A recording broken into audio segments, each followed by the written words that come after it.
Welcome to Shaq's house. Shaq's house. That's our Shaq. You're now in Shaq's house.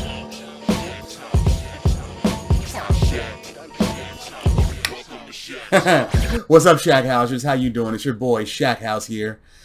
I know I've been away for a few weeks now. I know, but I've been concentrating on building my 100th video. That's right. This is video number 100. And I got to thank all you subscribers out there and you viewers. I never would have made it this far without your support. Thank you. This is a milestone right here.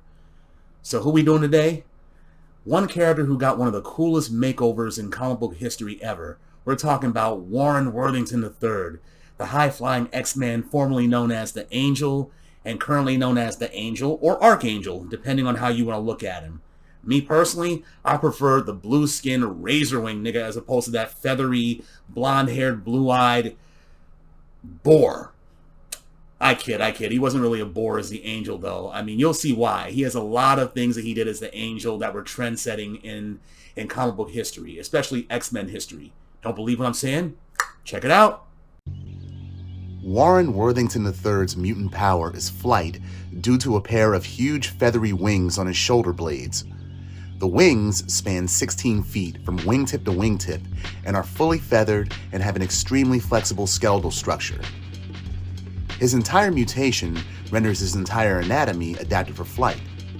He has hollow bones like a bird, virtually no body fat, a greater proportionate muscle mass than a regular man, enhanced aerial agility, enhanced eyesight, which gives him improved vision and are specially adapted to withstand high-speed winds, which would hurt the average human eye, and membranes in his lungs that enable him to breathe at high altitudes and speeds. His wings are strong enough to support his own weight and an additional 500 pounds. He can fly for 12 hours non-stop at a maximum speed of 150 miles per hour before tiring. His transformation into Archangel was initiated after his own wings were surgically amputated after suffering serious injuries during the Mutant Massacre event. And during a suicide attempt post-surgery, he was captured by the mutant villain known as Apocalypse, who implanted some of his own shape-shifting techno-organic cells into Warren's body, cultivated using celestial technology, which worked to construct a new set of biometallic wings from out of Warren's back. These new wings were layers of smooth, thin feathers composed of living metal and also extended 16 feet from wingtip to wingtip. They were much stronger and more powerful than the fully organic feathered wings, allowing him to carry more weight, fly longer and faster, reaching the speed of sound under his own power.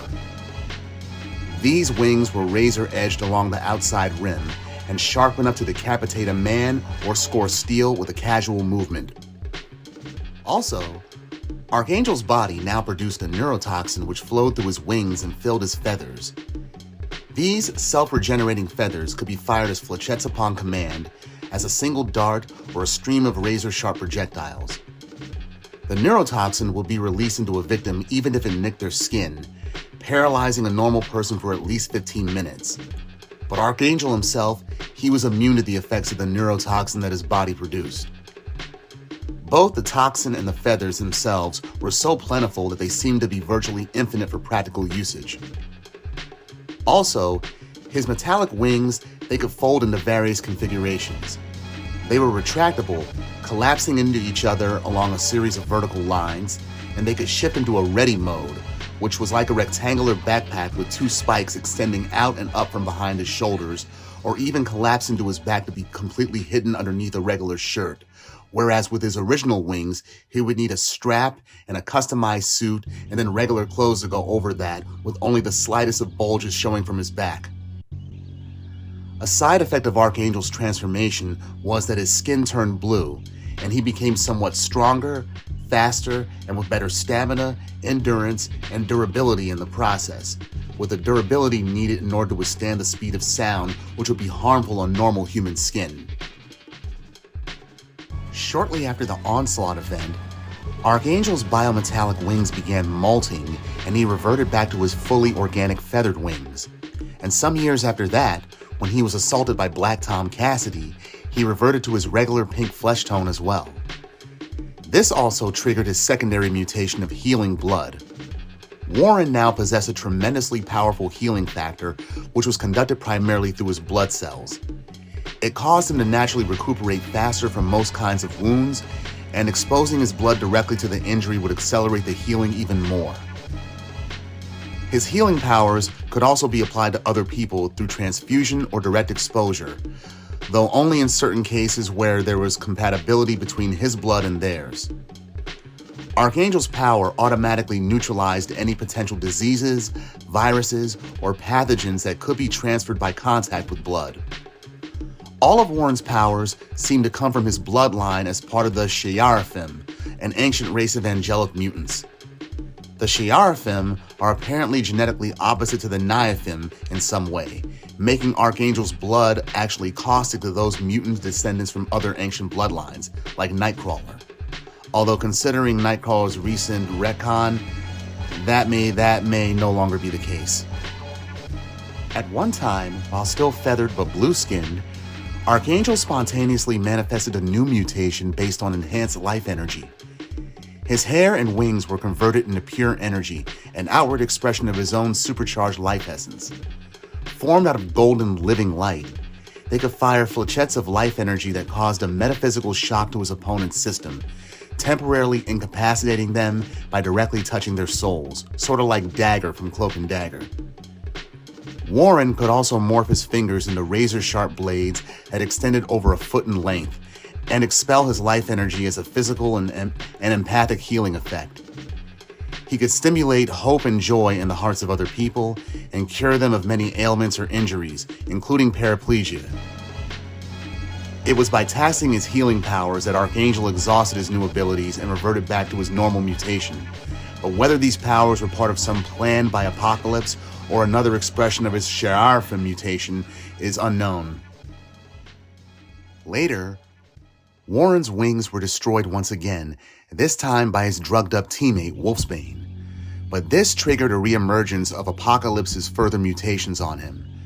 The latent techno-organic cells that lay dormant in his system even after the loss of his metallic wings. He mutated back into his blue-skinned Archangel state with Apocalypse's mental programming as well, and he even regrew a full set of biometallic wings. Since then, Warren has shown the ability to morph at will between his Angel and Archangel states. These transformations also increased his healing abilities to some degree, as his wings have been damaged or destroyed several times since then, but quickly repaired themselves during his shifts. After the death of Apocalypse, however, the mutations imprinted in Warren's cells caused him to ascend to become a new Apocalypse. His Archangel personality took over completely, and he demonstrated greater levels of strength and durability. Archangel now possessed increased telepathic defenses and resistance, and he may have had other mental abilities as well. Archangel was later killed by his teammate Psylocke, using a celestial life seed to counter his transformation. Warren Worthington effectively died, and the life seed rebuilt his body into a new configuration, with a brand new personality and control. This angel retained a set of biometallic wings in this new state, although they were apparently unequipped with feather flechettes. He had the basic physiology and aerial agility of the prior angel, and can summon the power of the life seed for various effects. This angel could produce discharges of pure life force from his hands, and sculpt a sword of light for his own personal usage. The sword created an energy backlash upon contact, which prevented other people from trying to grab or use the blade. He also possessed healing powers, allowing him to restore health to others simply by laying his hands upon them, and could even resurrect recently deceased animals. His flight speed was also dramatically increased by drawing upon the life seed for propulsion. This angel's vision is affected by the life seed as well, which allowed him to perceive certain unclarified aspects of a person's soul or destiny by looking at them. His body and powers were solely sustained by the finite power of the life seed within him, and every use of his abilities exhausted that power. And when the life seed energies were depleted, the angel would revert to a lifeless state. He went through several changes in rapid order. The clan Akaba, which worshipped Apocalypse, they began amputating his wings, using the genetic material to clone a choir of angel drones, one of whom rejoined the X-Men. The X-Men eventually learned that Angel and Archangel were separate beings and confronted the clan Akaba. The Angel met with the Archangel of this choir and merged with him, recreating the original Warren Worthington's personality in the process. So as a result, Archangel has returned to his pre-ascension status quo, able to physically shift between his Angel and Archangel configurations at will. Now, before I get to my thoughts, certain history about the guy, his women, his amount of money, and other questions I have about his powers, here's a quick commercial break. Promotional consideration paid for by the following. Hey, do you like urban fiction, crime dramas? Do you like stories in the same vein as George Pelecanos? Then you'll love author Derek Scarzella's novels, The Vicious Game and Knuckle-Crack Bone. Though both novels are set in Washington, D.C. during the time of the mid-2000s, they both involve the streets, money, sex, drugs, and compelling characters who have to make decisions about their lives and the forces that pull them back into the alluring world of crime. That's The Vicious Game and Knuckle-Crack Bone. Both are available at Amazon. See the links below. Check them out.